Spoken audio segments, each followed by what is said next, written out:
não sei. E você? Mulato safado, onde é que tá a Luiz? Não sabe. Não sabe, né?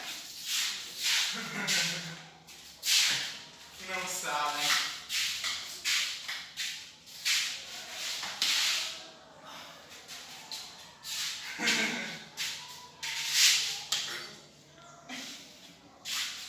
Vamos dizer ou não? A gente não sabe. Vamos dizer ou não? A gente não sabe. Se não sabe, então a gente tem uns brinquedinhos pra descobrir.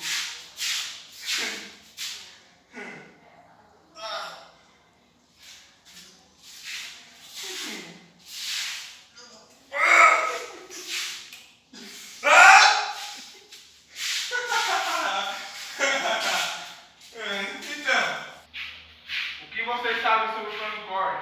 Eu já disse, não sei nada. O que vocês sabem sobre o plano Core? Nada. Então, tem mais um pouquinho.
A ditadura militar no Brasil refere-se ao regime instaurado em 1º de abril de 1964 e que durou até 15 de março de 1985, sob o comando sucessivo de governos militares, de caráter autocrático e nacionalista.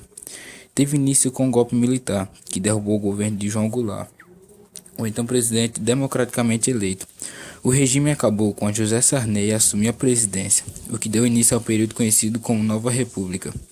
Apesar das promessas iniciais de uma intervenção breve, a ditadura militar durou 21 anos. Além disso, o regime pôs em prática vários atos institucionais, culminando com o Ato Institucional número 5, de 1968, que vigorou por 10 anos. A Constituição de 1946 foi substituída pela Constituição de 1967 e, ao mesmo tempo, o Congresso Nacional foi dissolvido, liberdades civis foram suprimidas e foi criado um Código de Processamento Penal Militar que permitia que o Exército Brasileiro e a Polícia Militar pudessem prender e encarcerar pessoas consideradas suspeitas, além de impossibilitar qualquer revisão judicial.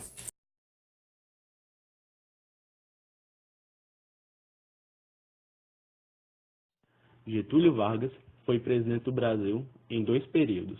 O primeiro período foi de 15 anos interruptos, de 1930 até 1945, e dividiu-se em 3 fases, de 1930 a 1934, como chefe do governo provisório, de 1934 até 1937, como presidente da República do governo constitucional, tendo sido eleito presidente da República pela Assembleia Nacional Constituinte.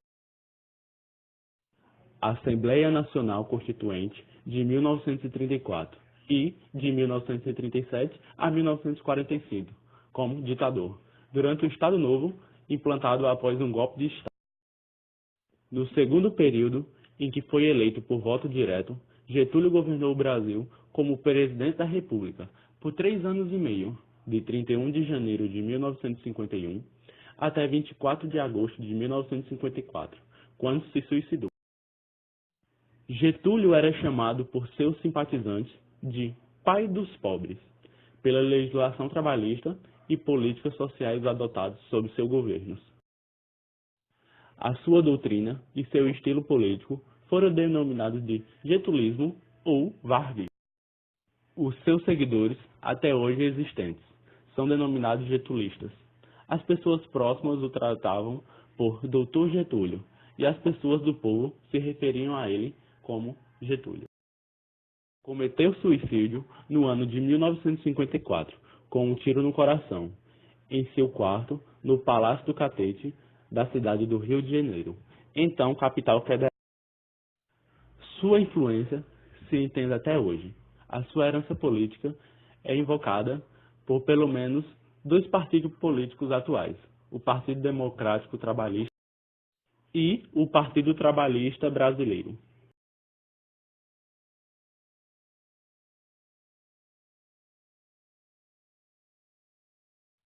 A Revolta Paulista de 1924, também chamada de Revolução Animal, Revolução do Exílio, Revolução Esquecida, Revolução de 1924 e de 5 de julho, foi a segunda revolta tenentista.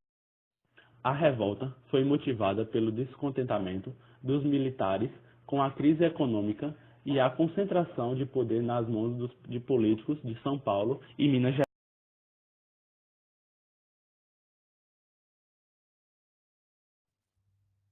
O Departamento de Imprensa e Propaganda, DIP, foi um órgão criado no Brasil em dezembro de 1939, por decreto do presidente Getúlio Vargas. O DIP serviu como instrumento de censura e propaganda do governo durante o Estado Novo. Seus principais objetivos eram centralizar e coordenar a propaganda nacional, interna e externa, e servir como elemento auxiliar de informações dos ministérios e entidades públicas e privadas. Organizar os serviços de turismo interno e externo, fazer a censura do teatro, do cinema, das funções recreativas e esportivas, da radiodifusão, da literatura social e política da empresa. Estimular a produção de filmes educativos nacionais e classificá-los para concessão de prêmios e favores. Colaborar com a imprensa estrangeira para evitar a divulgação de informações nocivas ao país. Promover, organizar e patrocinar manifestações cívicas e festas populares com intuito patriótico, educativo ou de propaganda turística, assim como exposições demonstrativas das atividades do governo. Organizar e dirigir o programa de radiodifusão oficial do governo brasileiro.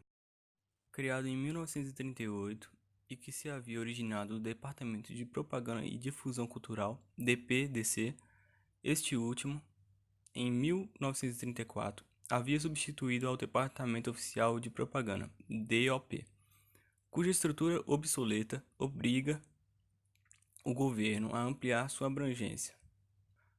A criação, o objetivo e a história de todos esses departamentos se confundem com o Estado Novo. O DOP e seu sucessor DPDC existiam desde 1931, mas tinham grandes limitações. Eram antiquados e lentos, subordinados diretamente ao gabinete do presidente da República. O novo departamento, o DIP, era dirigido pelo jornalista e intelectual Lourival Fontes, que já era diretor do DNP. A abrangência do DIP era infinitamente maior do que a do antigo DOP. Seu poder de penetração na sociedade também. A mudança de nome e funções, com a centralização da informação, o controle e a função do censor de todas as manifestações culturais do Brasil, dava-lhe superpoderes.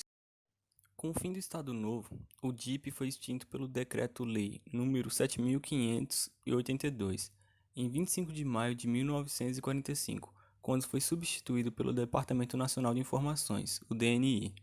Subordinado ao Ministério da Justiça e Negócios Interiores, o DNI teria, porém, curta existência, sendo extinto logo no ano seguinte.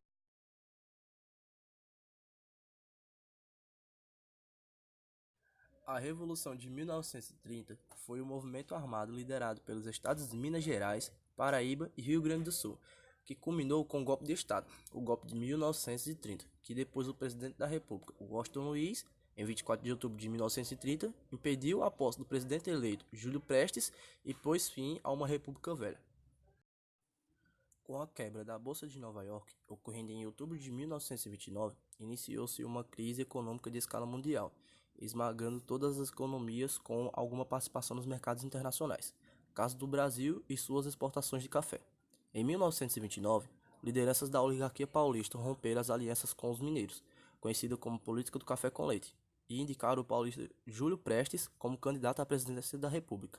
Em reação, o presidente de Minas Gerais, Antônio Carlos Ribeiro de Andrade, apoiou a candidatura oposicionista do gaúcho Getúlio Vargas. Getúlio Vargas assumiu a chefia do governo provisório em 3 de novembro de 1930, data que marca o fim da República Velha no Brasil.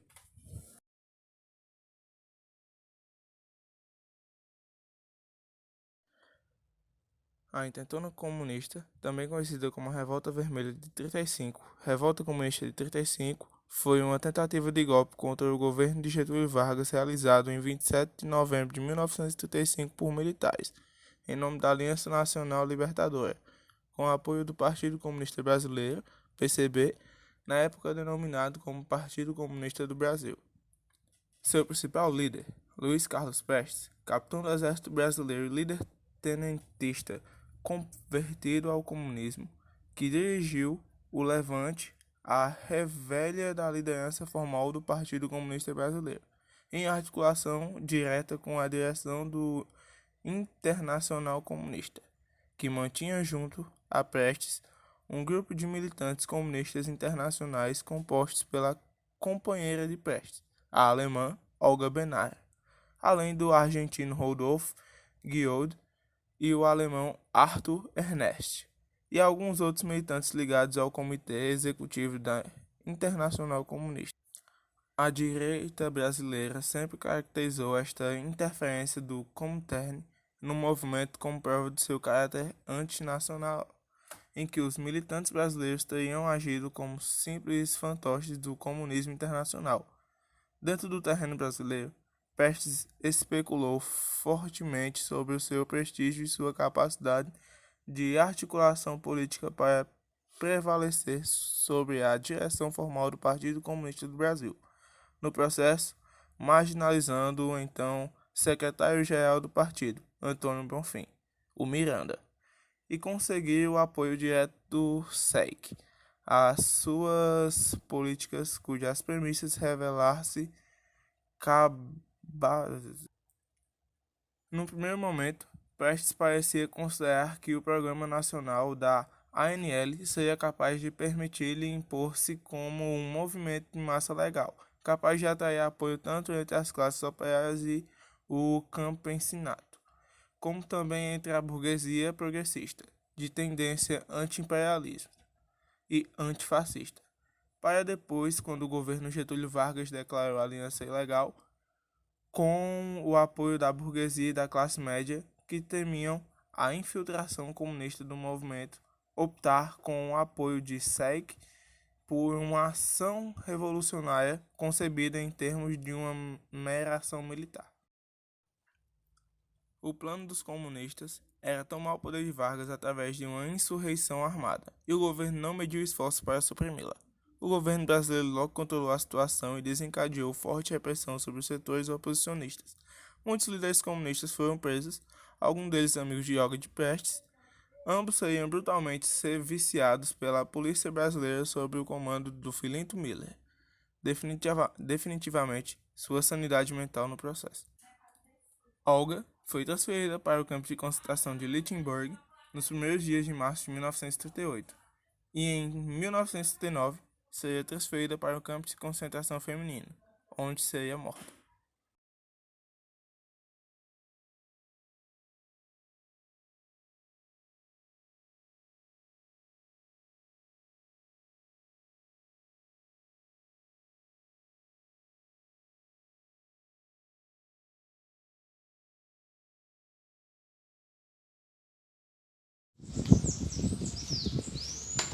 Salve